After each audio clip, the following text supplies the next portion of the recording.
Socialist Party. Just following on from Graham's point really around the council, I think one of the most important objectives that we have as a campaign is for calling the council to set a budget based on the needs of the residents of Brent, rather than just to meekly accept the cuts and to try and manage the cuts as fairly as they can.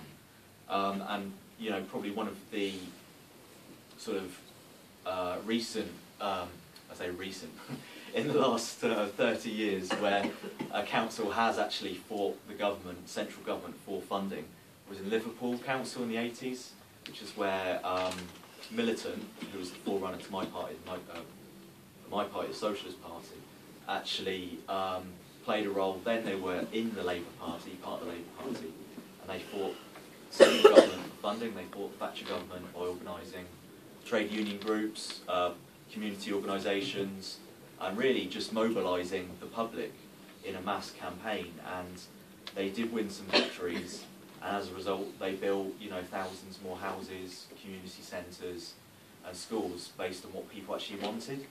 You know, so for example, people didn't want tower blocks. When the council asked them, you know, what sort of housing you want, they said, well, we like the old style terraced housing. So that's what they built. You know, so this idea that, you know, we should ask people what they need, and then we should fight central government for the money to implement that. And that is the programme of what you know, what socialists should adopt. And you know, we call all socialists, any that are left in the Labour Party, to do that. But ultimately, you know, we think that the Labour Party as a vehicle for the interests of working people is over. You know, they're largely now a party of the rich, you know, and we can kind of see that from Mohammed Butt, who's the leader of Brent Council. You know, he's making all these noises about, oh, you know, he doesn't like the cuts, he doesn't like evicting people, but when it comes down to it, he's quite happy to carry them out. He's blocking us, he stopped us from going into the council meetings, so-called public meetings we're blocked from. So, you know, he's giving one public-facing image, but in reality, he doesn't want anything to do with standing up for the interests of working people. And we believe that ultimately there needs to be, not only do we need to challenge councillors now, but we need to stand electoral opponents to these candidates who are carrying out cuts.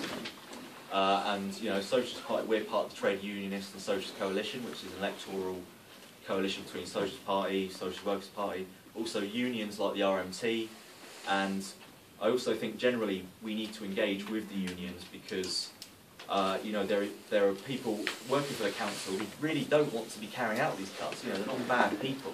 They're kind of, you know, they're following the orders from the high, and they don't feel they have the support around them. And you know, I think we need to engage with the unions as well to win them on side, because they're not the enemy. You know, the enemy is the councillors who have the power to say no. You know, it's no, and like Graham said, it's no good just passing the buck to central government, because you know, that councillors have the choice. So, and finally, I welcome the fact that Teo, who's a Labour councillor, is going to sign the pledge. You know, we've kind of been working with him for quite a while now, at least over 6 months, and he's been, you know, sometimes helpful, some other times not so helpful. And I think it does show that under pressure of a campaign like this, that councillors, even opportunistically, will change their tact.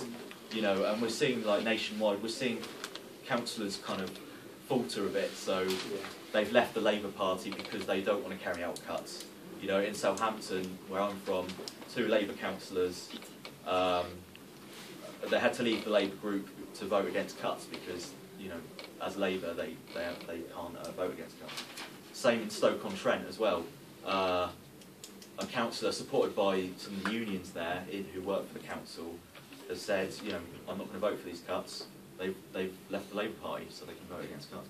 So, you know, we believe that we can keep pressuring councillors, but ultimately we need a political alternative. And we think Trade Unionist Socialist Coalition Tusk is kind of a step towards that new working class kind of party that we need. Thank you. Thank you.